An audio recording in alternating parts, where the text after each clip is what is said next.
Eventually, you will eat stones. I shiver with recognition. But the way Schanoes uses the path is her very own. I stand in awe. Or rather, I sit in awe and keep turning the pages. That kind of book.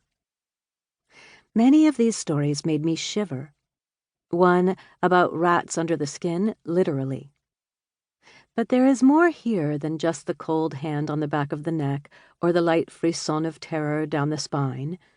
There is mordant humor in Schanoes' take on the 12 dancing princesses, where 12 princes are consigned eternally to a filthy dance hall bar till 12 young women come to rescue them. And with the tale comes an ending that is both surprising and earned. This is a book of short stories, not a novel, with no attempt to link the stories. What holds them together in a loose sort of way are the old tales they spring from. However, make no mistake, these are not those old tales, the ones that wobble about on the superhighway of retellings, often losing both plot and characterization from the long years of tongue polishing.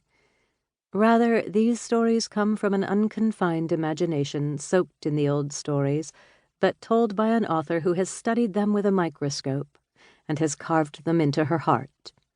She has also developed along the way a critical understanding that to make their mark in this century, the characters need real agency, not just chance meetings with old ladies in the woods, not just a kind fox or rabbit or wolf to show them the way. As a modern storyteller knows, Schanoes also understands she must crack the stories open like a nut on Christmas morning. She has to bite the head off the Haman cookie to reveal the real flesh beneath. Her tales have a pace, a language that is bitter, sharp, even ragged and raw at times. Her characters are often the same. They bleed onto the pages, and she does not always stop to wipe up the messes as she flushes the old openings/closings down the nearest commode. Her sometimes outrageous matching tales to the world's histories are folklorish at the core. Emma Goldman-takes tea with the Baba Yaga. Really?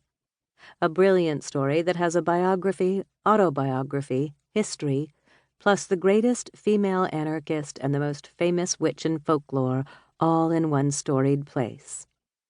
And Emma holds her own here. How could you ask for more? So, do I like the stories in this book? Like is too soft a word for the way I feel about them. These are stories for our future, not our past. I can't wait to reread them. They read as if they were composed on the guillotine of that fairy tale opening once upon a time, when such storytellers gained either the king's patronage or were swung from his gibbet as an enemy, a spy, a wizard, or a witch. At the same time, Schanoes has carved a different, difficult path. Maybe pins and needles, maybe charcoal and chalk, perhaps roots and stones. It is a tough walk, full of the dark. There are not always happy images or endings. Yes, you can find some footprints ahead of hers, Catherine M. Valenti's, Gregory Maguire's, Isaac Denison's, Angela Carter's. And if I'm feeling presumptuous, possibly mine.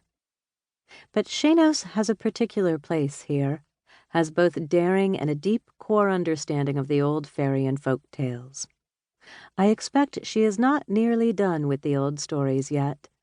They are a cauldron that keeps giving and giving. She is the one who will be running ahead of the rest of us dawdlers if we are not ready for the race, signaling what is to come. Or, as she writes in the Emma Goldman story, truth can be told in any number of ways. It is all a matter of emphasis, of voice. I have not lied about anything yet.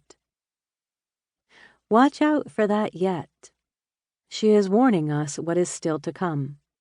Not a leap off the path of needles and pins, or perhaps we all need to make that leap together. The Grimms and their cohorts may have seeded many of these stories, but Judaism, Marxism, feminism, and 21st century pop cultural biases have plowed these fields as well. The next generation of fairy tale scholars will have a field day with her stories.